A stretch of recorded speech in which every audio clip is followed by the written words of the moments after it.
Muito bem, João. Vamos começar aqui o questionário da professora de ciências, para que você fique bem craque aqui, tá bom? Então, o que são neurônios? Como eles transmitem o impulso nervoso? Neurônios são as células do sistema nervoso e elas têm esses prolongamentos que você está vendo aqui. Vou mostrar aqui na tela para você, aqui no marca-texto, ó. Vamos usar aqui amarelo, que acho que vai dar certo a gente ver aqui, ó. Azul, de repente, fica melhor, ó, aqui. Então, esses prolongamentos aqui, eles se conectam uns com os outros, ó, tá vendo? Esse aqui pega um pedacinho aqui e chega no outro. E quando eles fazem essa conexão, eles estão transmitindo impulsos nervosos. Então, dentro dos neurônios existem muitas mitocôndrias, que você viu já, né? Que é uma organela da célula. Por que que essas mitocôndrias existem aqui nos neurônios? Porque ela é uma célula que precisa de muita energia, ela vai fazer esse movimento aqui de conexão, ó. Tá vendo que ela vai se conectando? Um neurônio está conectadinho com o outro, e essas conexões são chamadas de sinapses, tá? Então, o que são neurônios? São células do sistema nervoso. Como que eles transmitem o impulso nervoso? Quando eles fazem a conexão com os outros. Aí eles transmitem impulsos nervosos. É assim que funciona. Agora nós vamos então para a segunda pergunta. João, vai acompanhando aí. Na segunda pergunta, nós temos um destaque bem importante aqui, ó, que são os astrócitos e células da glia. Então, células da glia são vários tipos celulares que estão presentes no nosso sistema nervoso central. E entre as suas funções, que elas exercem, né? Elas ajudam a isolar, a apoiar e nutrir os neurônios. Então, as células da glia, elas são diversos tipos celulares presentes no sistema nervoso central. Então, vamos de novo, ó. O que são os astrócitos? O que são as células da glia? Vários tipos celulares que estão no sistema nervoso central e que têm como função isolar, apoiar e nutrir os neurônios. Agora, quais são essas funções no sistema nervoso, né? Que a gente vai ver dos astrócitos, então.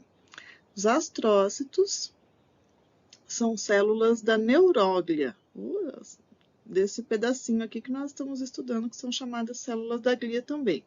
São os mais abundantes do sistema nervoso central e são as que possuem maiores dimensões. Elas têm como função a sustentação e a nutrição das células, pois as ramificações se ligam a capilares sanguíneos fazendo o transporte de nutrientes. Os astrócitos são grandes células em formatos de estrela, tá? E eles são os que existem em maior número no sistema nervoso central. Vamos de novo. O que são astrócitos? São células da neuróglia bastante abundantes no sistema nervoso central e que possuem grandes dimensões. Como função, elas têm a sustentação e a nutrição das células, porque elas estão ligadas umas às outras e fazem o transporte de nutrientes. Já as células da glia são vários tipos celulares que estão presentes no sistema nervoso central e entre as suas funções nós temos isolar, apoiar e nutrir os neurônios. Para a perguntinha 3, então, na terceira pergunta do questionário, o que são os neurotransmissores? Então, são três perguntas em uma. Vamos ver? Neurotransmissores.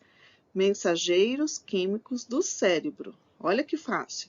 Neurotransmissores são os mensageiros químicos do cérebro.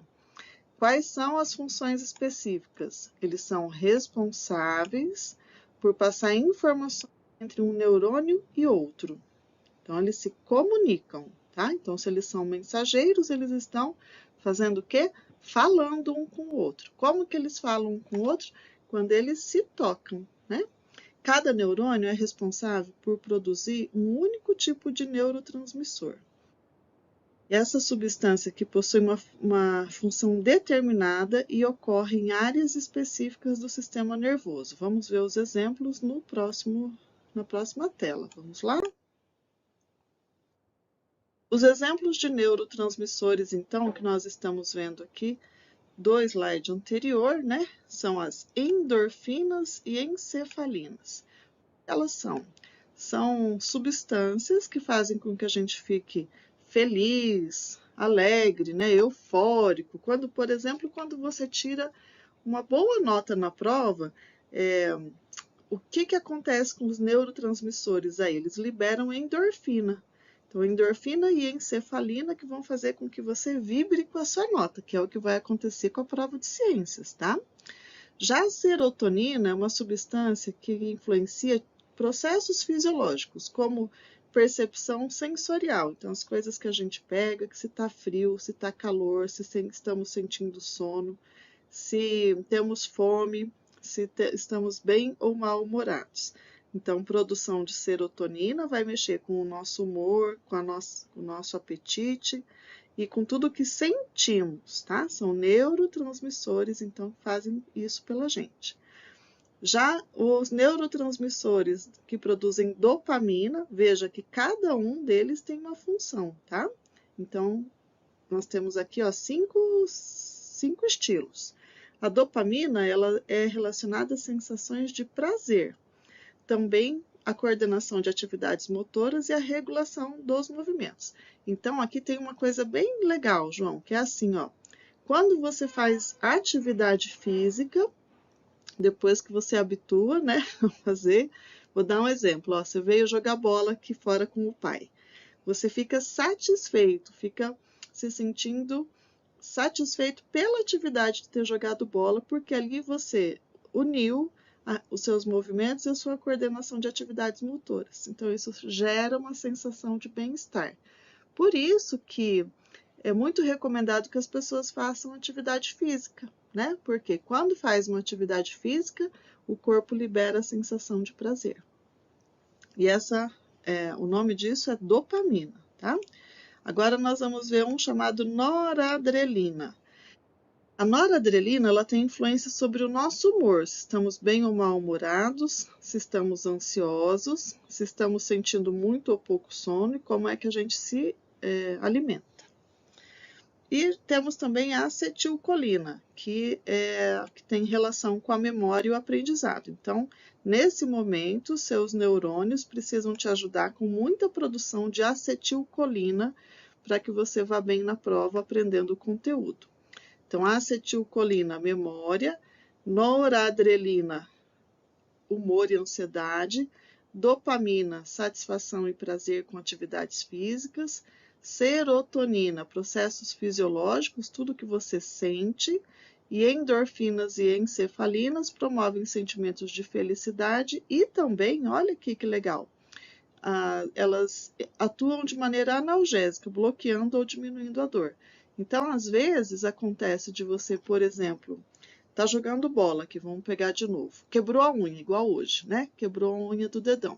Na hora, o corpo bloqueia com uma produção ali de endorfina para que você não sinta dor.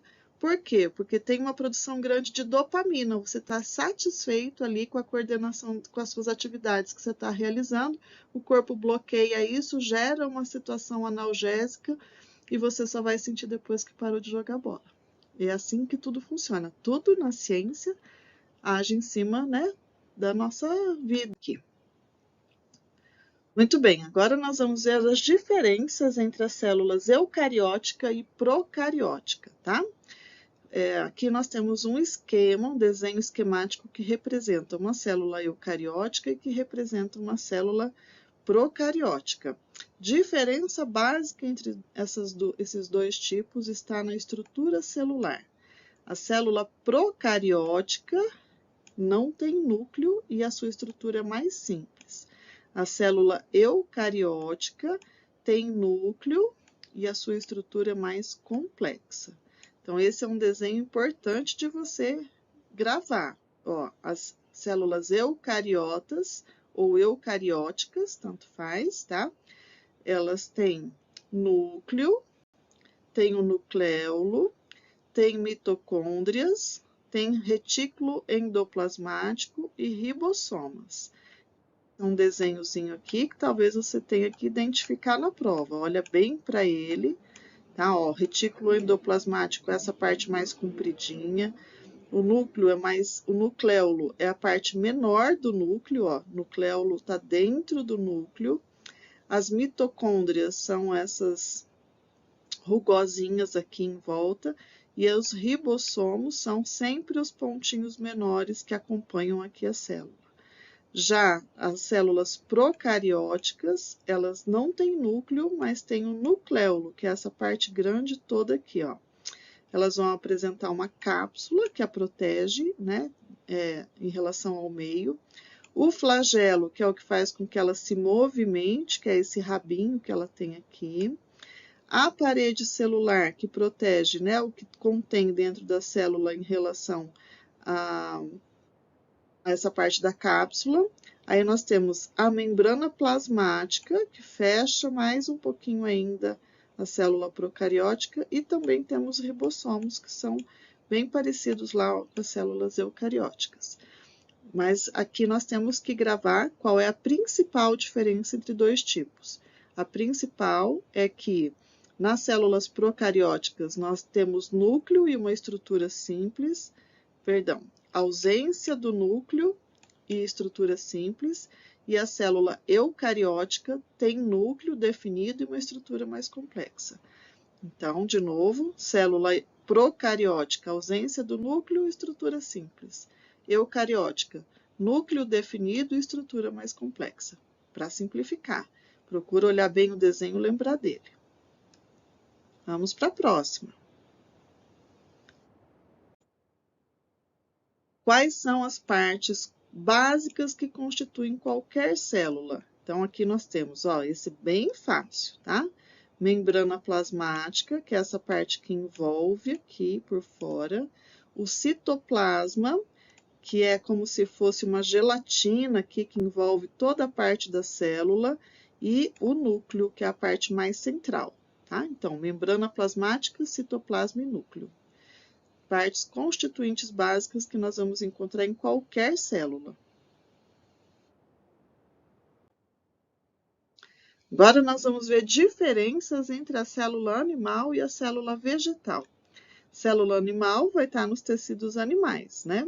E ela é diferente da célula vegetal pela presença de organelas. O que são as organelas, João? São todos aqueles elementos que estão dentro da célula, que são conhecidas como lisossomos. Também não existe estruturas como parede celular, plasto, vacúolo de suco celular e glioxissoma.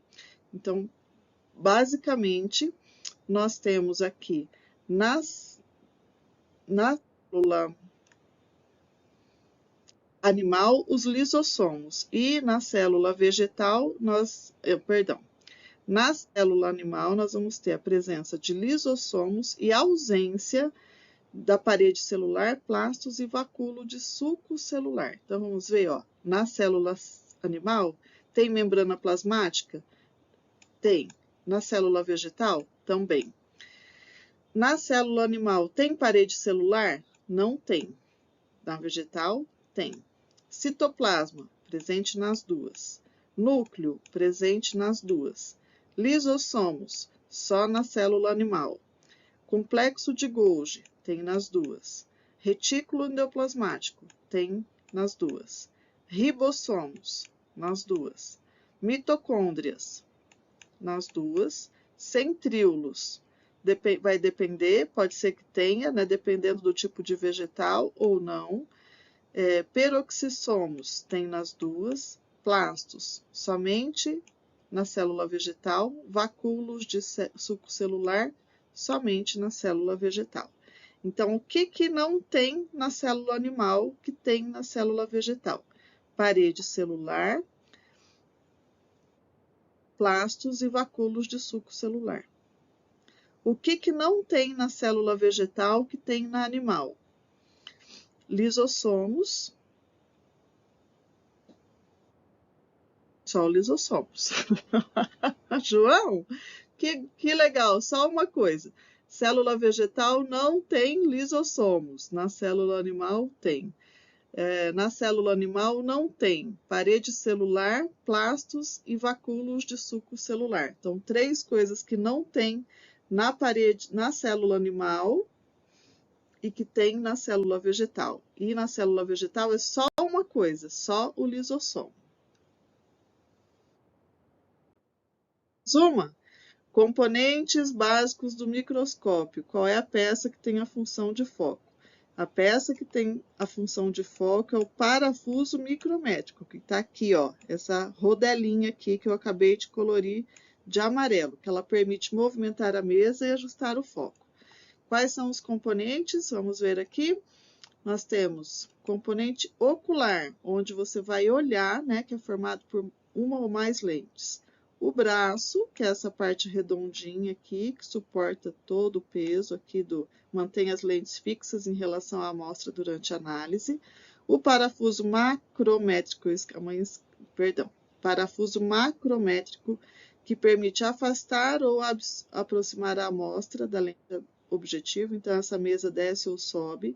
O micrométrico, que ajusta o foco. A peça giratória, que vai escolher qual é a lente objetiva para você ampliar, né? Aquela que melhor amplia, tem vários tipos de lente aqui, isso gira.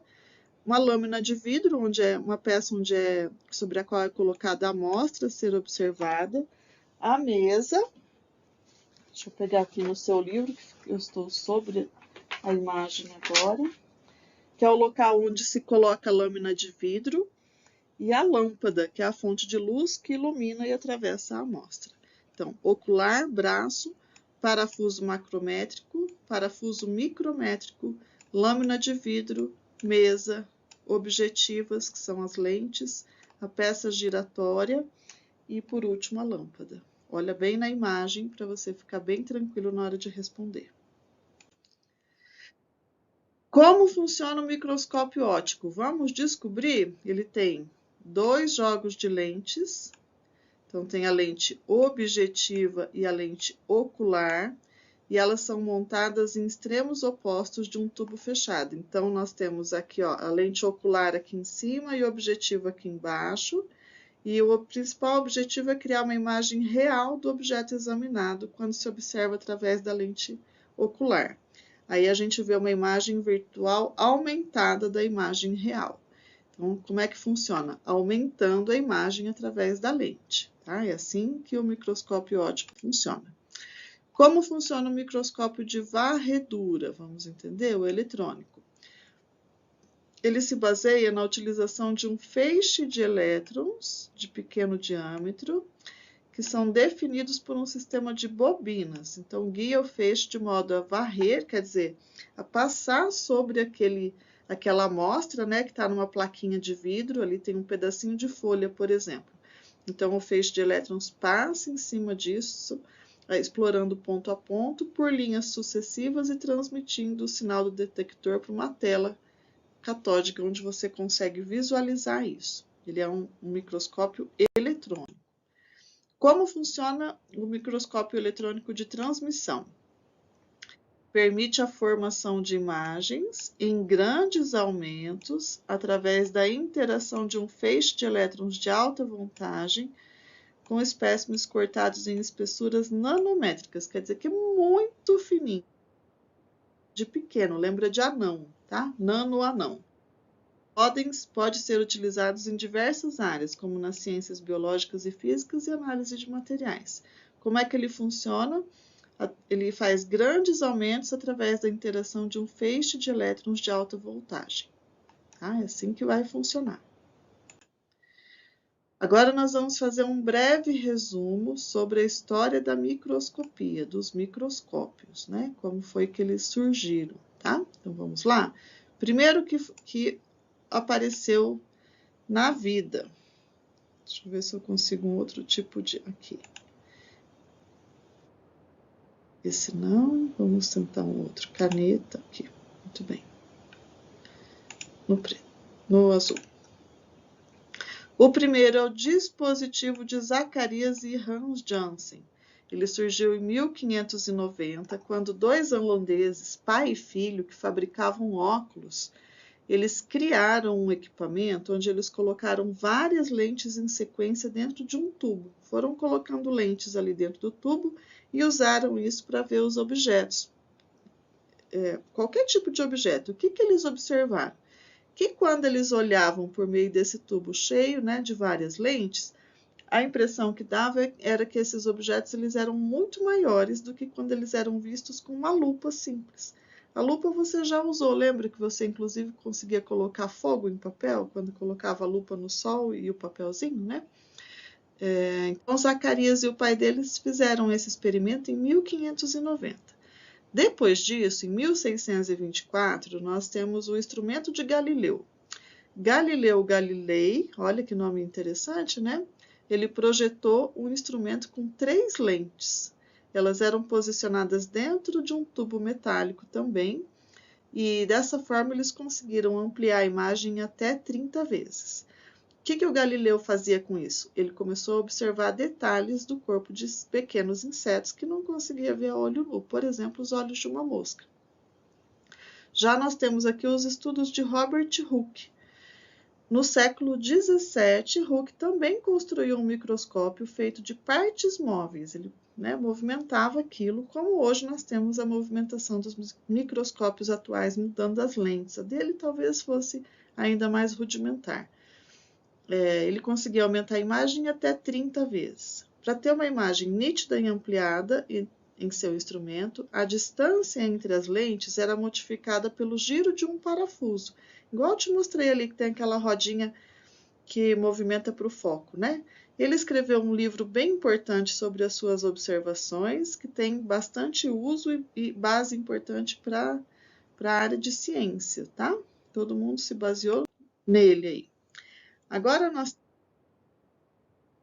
Anton van Leeuwenhoek. Isso já aconteceu a partir de 1675. O Anton era um comerciante holandês e ele construiu um microscópio que conseguia ampliar a imagem até 300 vezes. Então, olha, lá do Robert Hooke, que ampliou em 30 vezes, nós estamos vindo aqui para o Anton van Leeuwenhoek, que ampliou 300 vezes a imagem. O aparelho que ele construiu, ele tinha uma lente de vidro colocada entre um buraquinho entre 2 placas de metal. As placas juntavam, tinha um orifício ali com uma lente de vidro, e ele usava uma agulha que ele ajustava por meio de um parafuso, e na ponta dessa agulha ele colocava a amostra do material que ele queria observar. Então, isso já foi 1675, ampliando 300 vezes. E, por último, nós temos aqui os estudos de Matthias Schleiden e Theodor Schwann. Em 1838, eles, fazendo os estudos, entenderam que todos os seres vivos são formados por células. Eles chegaram a essa conclusão, mas eles trabalhavam de maneira separada. E, a partir daí, continuou evoluindo, né, os microscópios, e hoje a gente tem microscópio que amplia até 2.000 vezes a imagem. Então, imagina que a coisa é muito pequena, né, João? Para a gente enxergar ampliada em 1.000 ou 2.000 vezes maior do que é. Bem, agora nós vamos ver características do tecido epitelial. Vamos lá? Ó, características do tecido epitelial. O tecido epitelial são partes bem importantes aqui do nosso organismo, porque revestem os órgãos externamente. Então, nós, no caso de órgãos que possuem partes ocas, né, como a nossa boca, tem uma parte oca, né, a gente tem, ó, vou abrir, aqui toda essa parte de dentro, ela é revestida pelo tecido epitelial. Também o nosso estômago e também o nosso intestino, só que esses revestimentos ocorrem na parte interna. As células, elas ficam muito próximas umas das outras, isso é uma característica, tá, do tecido epitelial, fazendo com que o revestimento seja contínuo, não tem interrupções. Então, não tem nenhum buraquinho dentro aqui, por exemplo, da nossa boca, né, que deixa passar qualquer coisa do nosso organismo para fora através desse buraquinho. Nem no estômago, nem do intestino isso não acontece, ele é revestido, tá? Como se fosse... vamos pegar um exemplo aqui de um revestimento, ó, quando a gente encapa um livro, né? A gente colocou uma capinha no livro, revestiu o livro. Então, aqui também é um tipo de revestimento. Agora, vamos para características do nosso tecido muscular. Ele possui células alongadas que podem contrair e relaxar e causam o movimento do corpo. Então, uma das características é que ele possui células alongadas que contraem, relaxam e causam os movimentos do corpo. Vamos para características do tecido nervoso. No tecido nervoso, nós temos os neurônios, tá? Entre outros tipos de célula. Eles captam e transmitem estímulos na forma de impulsos nervosos, coordenando o funcionamento do corpo. Quais são as características? Captar estímulos e transmitir na forma de impulsos nervosos, coordenando o funcionamento do corpo.